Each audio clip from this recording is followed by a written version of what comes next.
What's going on, guys? Another day of training in the books. 5 weeks out from this powerlifting meet. That means 4 weeks of training left. One more week of volume, and then I'm gonna start peaking. So what I do today? Went to the gym. I don't have the safety squat bar yet. I'm gonna buy one. The one on Titan Fitness is out of stock. The one on Elite FDS is like $400. I'm not paying that much. The one Titan has is basically a clone of the Elite FDS one, and they sell theirs for less than half price. So I'm just waiting for that one to come back in stock. Anyways, so I went to the gym, did some sets of squats with the safety squat bar, supersetted that with the Swiss bar for bench. Squatting and bench pressing 3 times a week, high volumes, got my elbows killing me. So I'm taking a break from the straight bar, using the safety squat bar, the Swiss bar. I did some hammer strength incline. The hammer strength, the machines don't bother my elbows at all because they're locked in. You don't have to stabilize the weight at all. And I also supersetted that with some cable rolls. I told you guys in the past, that's like my favorite accessory for the bench press. Then I came home and I did some deadlifts. I got the footage of that. Before I get to that, I just want to talk to you guys about coming back from an injury. Last year, man, I was so banged up with my lower back. Now, you guys know I injured my back about 15 years ago with the deadlift. I was curled up in the fetal position. I couldn't even move, man. I was in bed gobbling painkillers like vitamins, and it wouldn't take the pain away. I'm talking about the pain in my sciatic nerve shooting down my leg to my foot in the back. I felt like I was being stabbed with a railroad spike in the back of my left knee. I came back from that though, got stronger. I just got to be conscious of that lower back injury. Is, you know, it's never going to be completely healed. It seems like, because it's 15 years, it's still there. Last year I aggravated it. Got to the point where I tried to keep pressing through because I had this meet coming up. I didn't give it a break. I kept deadlifting 3 times a week. I was just thinking in my mind, like, it's weak. I got to strengthen it. I re-aggravated this old injury by doing deadlifts.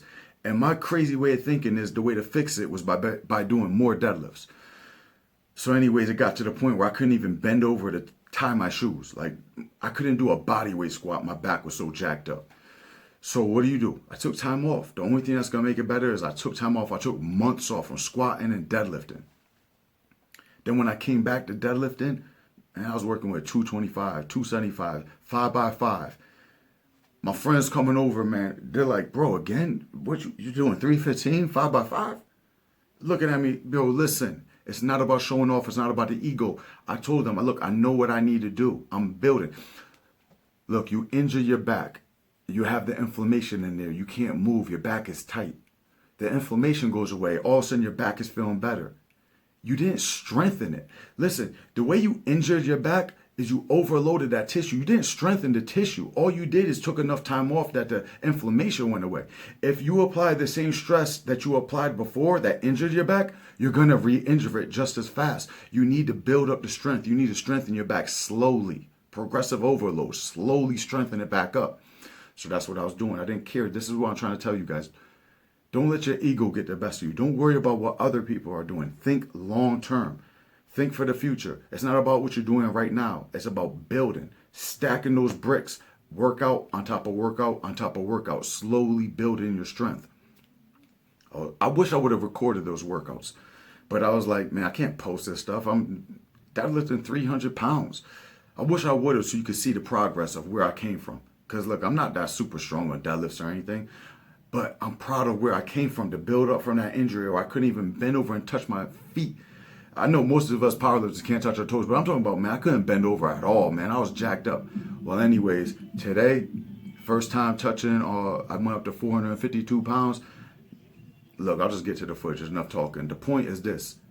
Don't let your ego get the best of you, and don't worry about what other people are doing. Know where you came from and what you need to do to get to where you want to go.